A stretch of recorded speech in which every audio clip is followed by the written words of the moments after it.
Welcome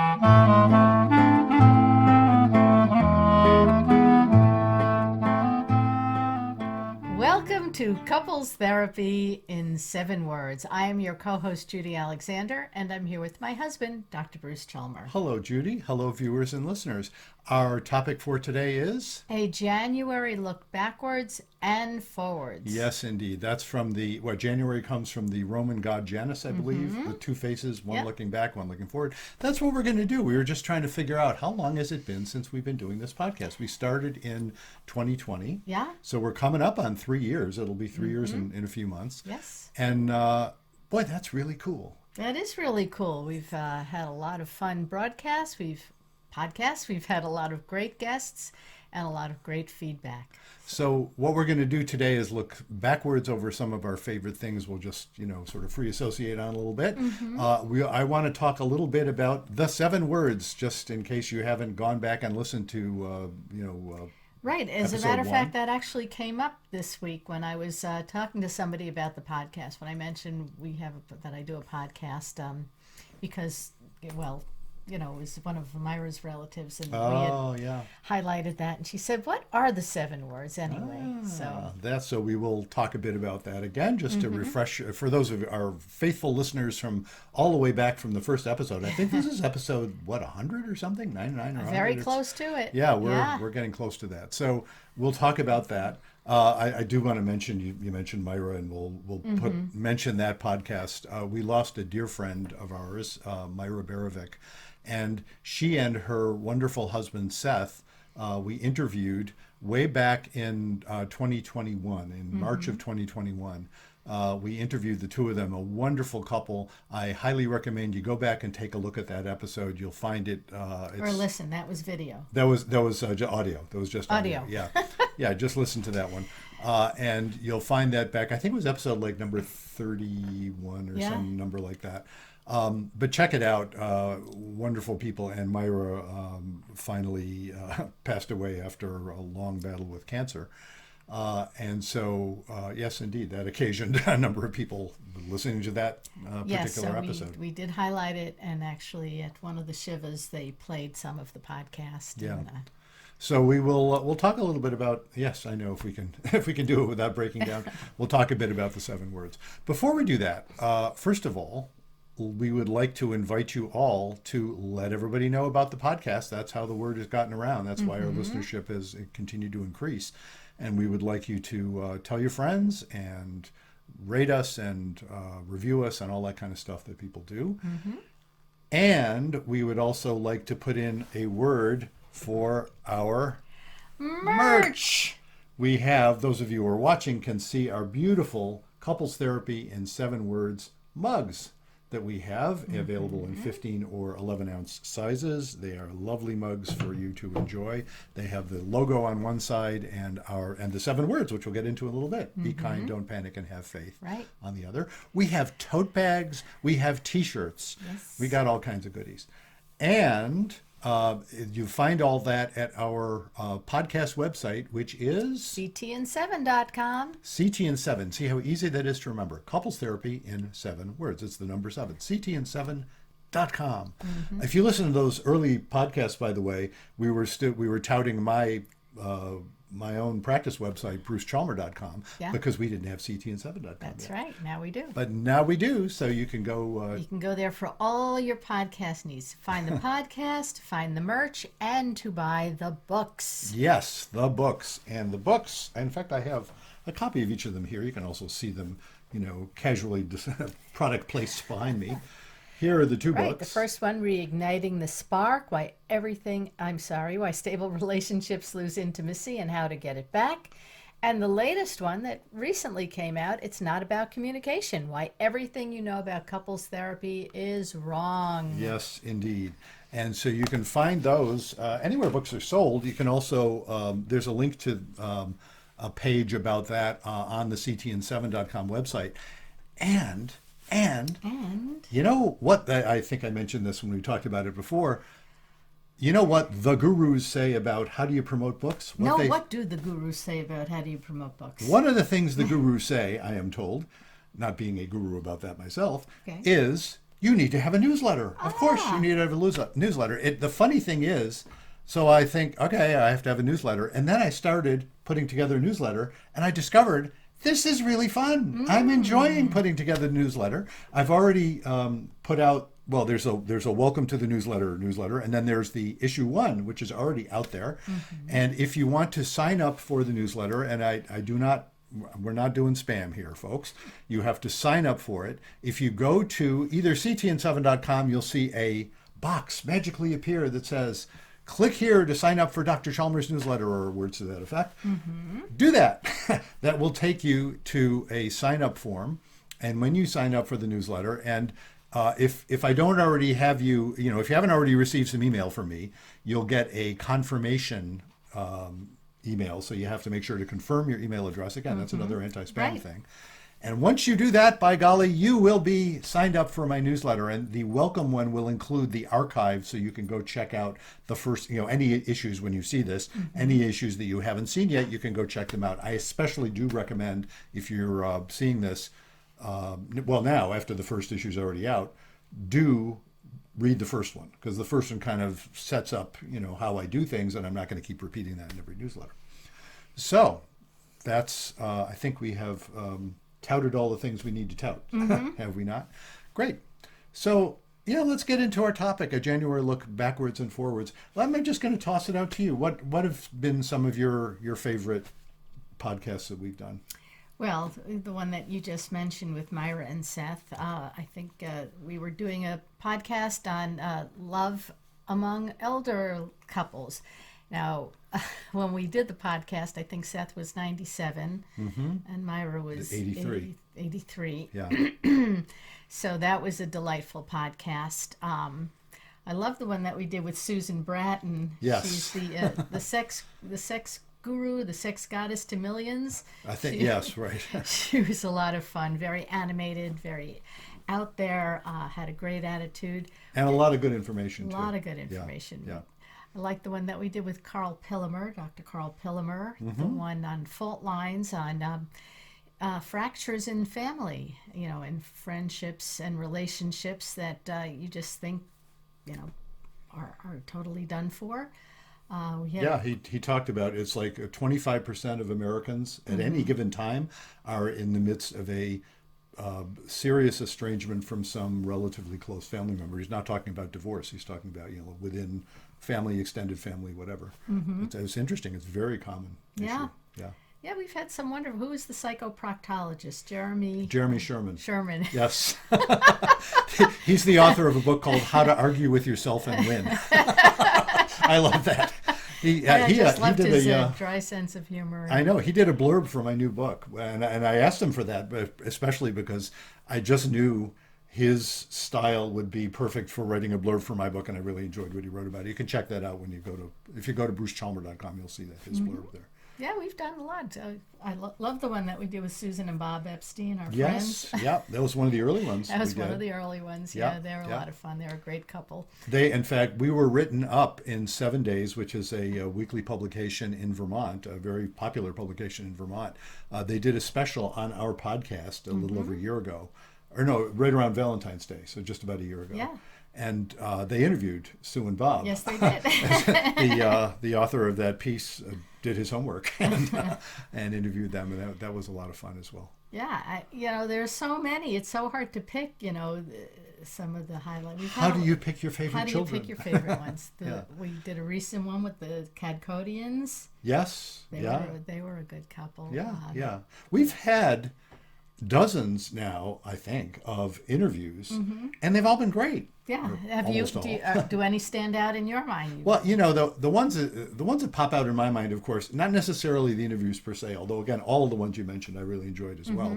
I'm thinking the most popular by far, by hundreds of downloads, more popular than any other ones, and the other ones are pretty popular too.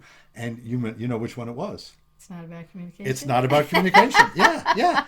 Which gave rise to the title of your new book. That's right. I titled it. Well, I liked writing about that anyway, and I used that title because, everybody wants to see Right. What do you mean it's not about communication? I think it's because people think it's about communication. That's what people, that's what people tend to think about couples issues. Well, we need to communicate better. We need to Right. learn rules for communicating. And so we did that podcast, and it just continues to be the one that everybody goes to. It's really interesting. So that was also one of my favorites. I tend toward the nerdy ones. You tend toward the interesting ones. How can I put that differently? You tend toward the ones that are interesting to actual human beings. I tend toward the nerdy concepts, and that's, thank God we have you. Well, thank God I have you for so many reasons.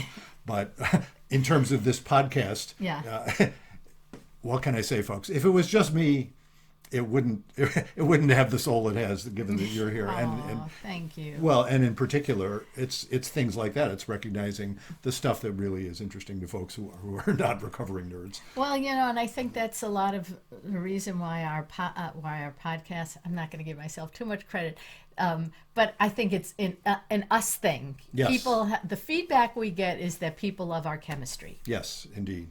Yeah, And they I do. think that comes across, that we have a good relationship, good, loving, solid relationship. Yeah, and I think people do pick that up, and that's what makes it fun for us to do. Certainly for me. Right. So there's all of that in terms of looking backward.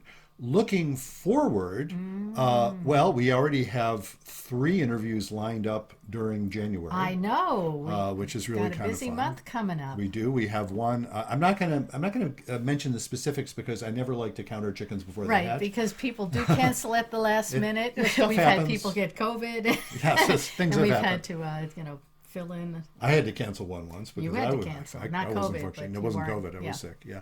So, but having said that, the topics coming up, we have one on surviving divorce, which sounds really interesting and obviously very apt in terms of the work I do and the stuff we talk about. Right.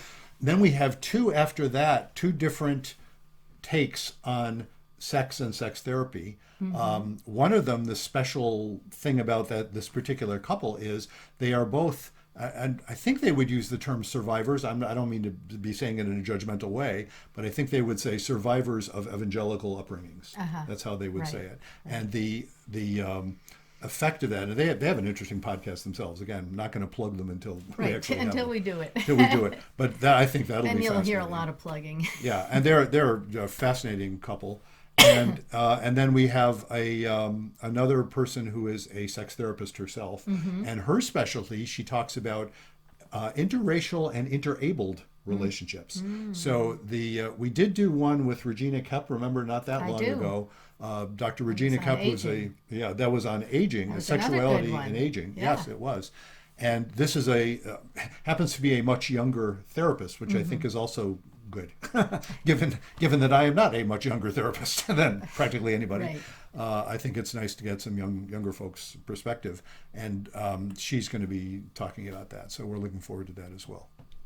And of course, if you have suggestions and any ideas, if you go to ctn7.com, you will see there is a very easy way, since we redid the website a few months ago, there's a very easy way for you to send us a message, and we're just open to any feedback and suggestions, and including suggesting yourself, by the way, if you think you would be a good guest on our podcast. I'll bet you're right. Maybe We've you had a would be few right. people who said, I'd love to be on your podcast. So. We've had a lot, actually, and especially because there's this thing which happens to be owned by Match.com, and I'll plug them. I don't mind plugging them. Sure. They're called Podmatch. Podmatch. If you are a podcaster yourself or want to be a guest on a podcast, they're a really handy way of matching up podcasts with guests. I've been a guest from Right. that. No, but I'm talking about people who've come to our website. Not And the also Podmatch true. people. Yes, exactly, yes. So if you're not on Podmatch, you can go to our website and say, I'd like to be on your podcast. And that's sometimes how we've got people. So let's take a look at the 7 words. The 7 words. The 7 words. So what are the 7 words? What are the 7 words? Those of you watching might say, gee, what is Judy holding up there? She's holding up one of our mugs. It says, be kind, don't panic, and have faith. Yes. So here's of course, you never know when I say something's going to be an abbreviated version. Never. You know me better than that. But nevertheless, I'm going to plow ahead here. I will put in a plug for episode 1, right? And that is one of the more popular episodes, not surprisingly, when you want to check Right, out a when you're podcast. launching and everybody wants to listen to you. Well, that not only when you're launching, but even more recently, if somebody wants to check out a new That's right, they podcast, wanna they'll go- go to the first right. podcast and hear what it's like. So that one has some fair numbers too. But let me go into the origin story briefly. So Sure. where did this come from? I've been in private practice now since, when the heck did I start? 1995. So we're coming up on Before 28 me. years. Since before, yes, but BJ. BJ, before Judy. Before Judy. Yeah, and so it's coming up on 28 years. We're coming up on knowing each other for 20 years, just to give folks some orientation there. So early in my practice, a couple years, 2-3 years into my practice, I was already doing, I'd been trained in family therapy. I did an externship in family therapy, and I was working with couples, I was working with individuals, a pretty general sort of practice. And I was in a consultation group with a few colleagues. And on the way out the door, one of them said, "How do you do couples therapy anyway?" It's like it was one of those sort of, he knew it to be a silly question. Sure.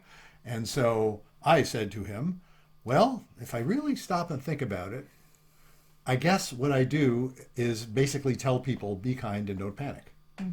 Because I was thinking, if you really have to boil it all down, I guess pretty much the techniques I had been trained in were all about helping people not panic. It's Right. like, if you can not panic, maybe you can handle this stuff, and be kind seemed to be pretty basic. The folks that did well were the ones who seemed to have some sense of kinship with each other. And I mean kind in that sense of kinship. Right. So be kind and don't panic. Well, and of course, don't panic so you can be kind, right? Very simple. 5 Okay, words. five You have to words. count "and," by the way. To get the number of words, you got to count Kind and don't Be panic. kind and don't Okay, panic. 5 so words. it's 5.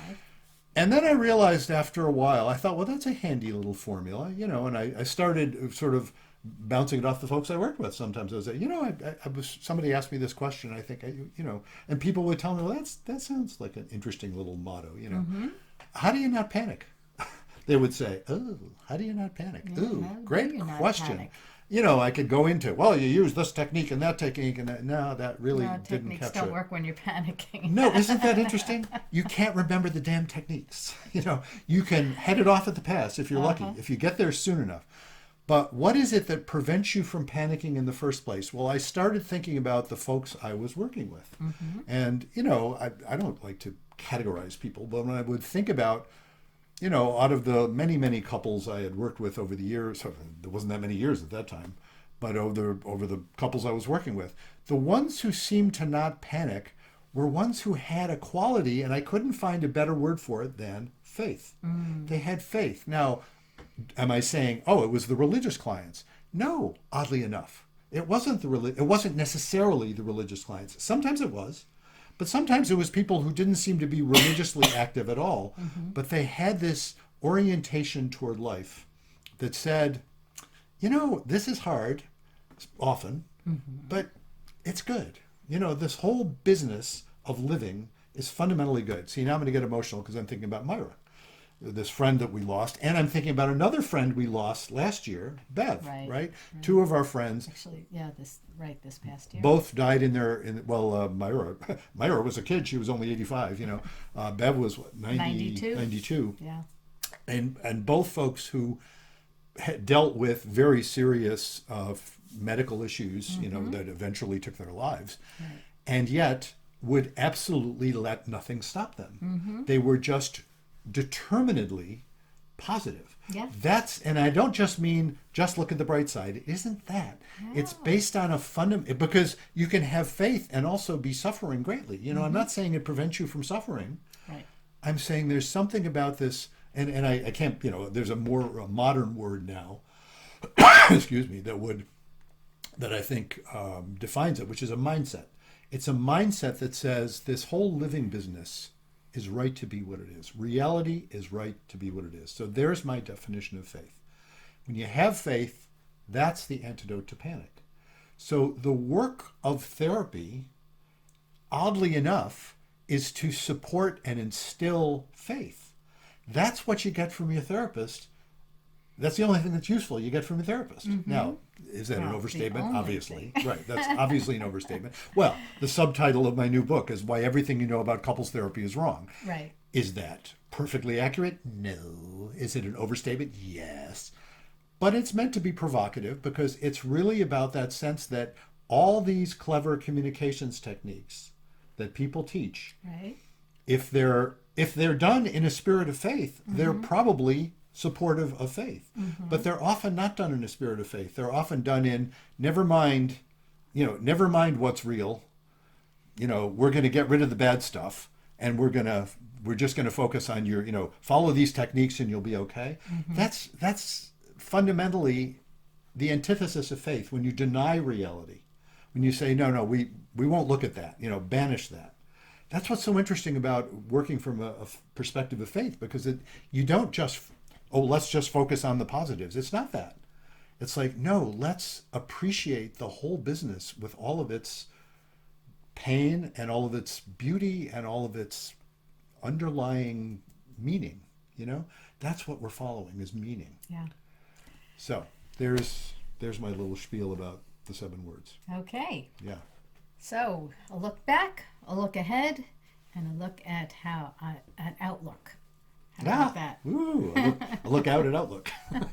Yeah, it's sort of an outlook. It's also an in-look, right? It's an outlook, it's an in-look, whatever.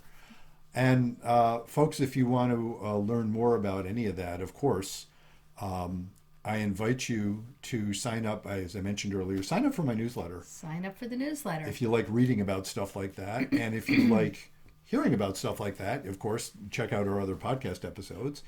And if you like reading about that, check out my books. It's Not About Communication, Why Everything You Know About Couples Therapy is Wrong, and Reigniting the Spark, Why Stable Relationships Lose Intimacy and How to Get It Back. I will, in terms of the newsletter, the way I've got the newsletter structured, at least so far, there's 3 basic sections to it. There's relationship tips, which... Who doesn't love a tip? Who doesn't love a tip? And it's funny because I comment in the first newsletter, this is the stuff I don't say in sessions, because I don't give you suggestions. I don't tell you what to do. It's like telling someone what to do when they're suffering has this underlying implication that they must be idiots to have not figured out something so obvious. Well, that's silly. They're not idiots. And what I'm working with them so that they can figure out what they need to do, and I don't claim to know better. But the tips bit are these sort of general ideas that, I think they're good ideas. That's why I'm putting them out there. So there's relationship tips. Then there's What's the Big Idea, where I talk about some of the big ideas, what I claim are big ideas, that really underlie how I think about this stuff. And I think a lot of folks would find that interesting. And then the third part is news and schmooze. So it's just little newsy details and funny stuff and whatever it is comes out. I was told in one of the things I've read about, these gurus about newsletters, cat videos. You got to have cat videos. I'm pretty well going to promise you, although I shouldn't make a promise that I might change. Pretty well promise you I will not have cat videos. What can I tell you? Well. But you know what? So now I've said that. If you've got a cat video that just somehow you just say, oh, you've got to have this in a newsletter about relationships, I'll entertain it, folks. Any suggestions you have, I'm happy to hear. Just write to me. Although there are other places you can go to watch cat videos. And that's why Facebook was invented. That is why Facebook was invented. Well, according to Avenue Q, the internet is for porn. But aside from porn, it's for cat videos. Right? If you're not into porn, I love a good cat video. Yes, I know. Even I love a cat. Well, we used to have a cat, and I love cats. Yeah, she didn't do too much. She did. She Nothing wasn't video worthy. Nothing video worthy in our late cat. May she rest in peace. In any case, please check out our website and send suggestions for that kind of stuff. Right. I think we've said what we need to say here. I think we have. So happy New Year to everybody. Happy New Year. And may it be healthy and happy and full of meaning. Yes. And so until next time. Remember, be kind. Don't panic. And have faith.